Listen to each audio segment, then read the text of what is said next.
As a married woman on Reddit, what's the best advice you'd like to share with unmarried girls? You should get married when your relationship is at a point where getting married doesn't make a difference. Marriage won't fix a broken relationship or improve one that isn't already as good as it gets. Love does not equal a relationship. You can love someone but acknowledge that they are not a good relationship partner. It doesn't mean you love them any less. Instead, look for someone that you love, but also shares the things that are important to you in a relationship and that you can live with mostly drama-free. Marry someone because you love who they are now, not for the potential you see in them. Most all the unhappy women I know truly believed their person would change for them. It's very hard to change who you are when you want to, let alone change for someone else for reasons that you may not even be evolved enough to understand. Pay attention to the red flags and understand that unless your partner can switch them up to green on the first or second request, it's only going to get worse. When they show you who they are, believe them. Marriage is hard work. It's wonderful and rewarding, but it's not about a wedding day, it's about the rest of your life. Choose someone who is going to make your life easier and happier. Never take your partner for granted. Show appreciation for each other. Be grateful. Learn how to argue in a healthy way. Stay polite, even when angry. Being emotional or angry is okay, being vindictive or mean is not. It's hurtful and damaging. Don't let resentment build up, and don't ever let contempt or bitterness into the marriage. Communication, communication, communication. Talk about everything. Don't hint, or expect your partner to know what you're thinking or why you're mad. Talk about your day, listen to your partners. Let them vent to you, or babble excitedly about their newest hobby. Talk about your needs in the bedroom, what food you want to eat, what your shared financial goals are, how you choose to parent. And keep talking. Your needs will grow and change over time, as you will. P.S. Kids won't solve relationship problems. Wait until you're 25 plus before you make any life-lasting decisions. Relationships with very high highs and very low lows are 99% of the time toxic. Your partner should be your best friend, your number one cheerleader, and vice versa. Your partner should feel like home. The right partner will make you feel safe and will never have you worried about them going outside of their marriage. Might be controversial, but IMO marriage shouldn't be extremely hard with the right person. Yes, you'll have disagreements, yes, you'll have times where you're misaligned on certain topics, but if you have a healthy dynamic and healthy communication style, this will always be resolved. You're also marrying their family. If the family doesn't like you, for whatever reason, they may never like you. They may try to drive you apart, poison him against you, or be straight up mean to you. If he isn't going to take your side or try to be diplomatic, actually hear the problem and be direct with his family, then don't think they're going to change. The hardest part of marriage is deciding what to have for dinner every night for the rest of your life. I'm not even kidding. It's exhausting. Don't buy sweet talk. Look into their actions. Do they care, step up, prioritize and respect you? And give the same to them. Don't let people treat you like shit just because you love them. You might love them, but if they truly loved you, they wouldn't treat you like shit, and you deserve better than that. Don't get engaged, married or pregnant, hoping it will force your partner into changing their behavior or habits. If you're thinking of getting married now, whatever bad habits he has or whatever he already doesn't do, dishes, laundry, etc., he will just continue to not do and will not change. Think about if that's something you can put up with the rest of your life. There is a lot of great advice in here, and I'll just add, don't ever minimize your partner's feelings to maximize your own. Everyone deserves space to have emotions.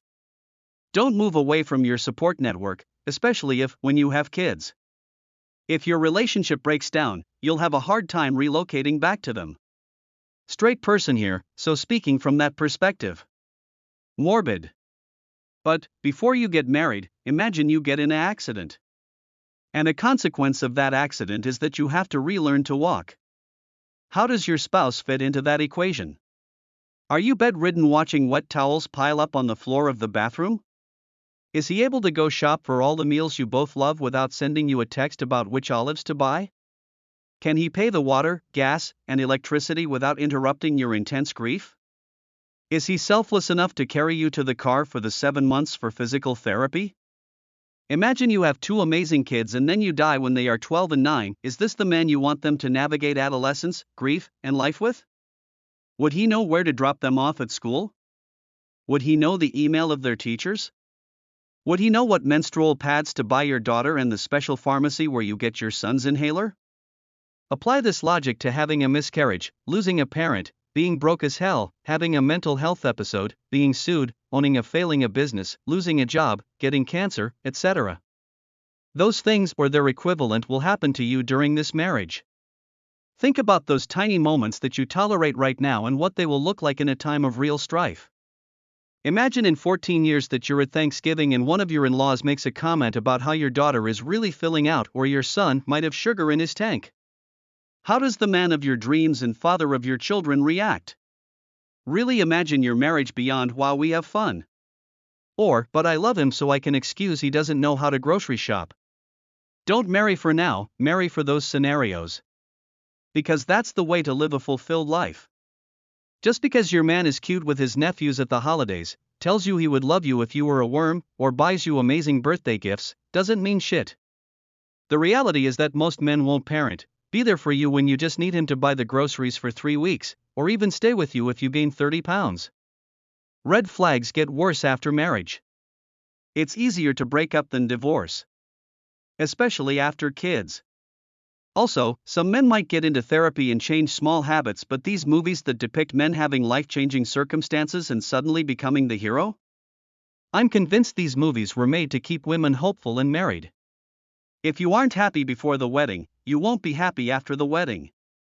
People keep saying that marriage is hard work, but it really isn't or it shouldn't be.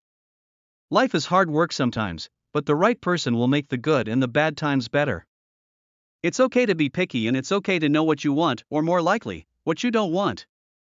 I've been married for 25 years and it's great. 1. Marry someone who wants to be married. No pressure, no force, just someone who sees you and what y'all have together and is looking to elevate it. If marriage is your goal, then marriage needs to happen before any other big events. Do not have that baby, don't sign for that mortgage, don't put your name on that car, etc. Everyone's circumstances are different, but head on over to /waiting to wed to see what it looks like when you invest everything and can't get that one thing back. 2. Love loudly and stay out of those wedding planning or marriage advice groups. I've never seen a more unhappy bunch of people than engaged and married folks in those communities. They are absolutely miserable in their relationships but going forward with it anyway.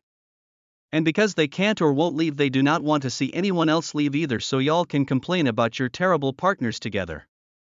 They describe horrible mistreatment, and the best advice people seem to be able to give is to pray or talk it out. Girl, leave. If your spouse is disrespecting you, isolating you, making you feel small, always has you in a state of stress, then leave.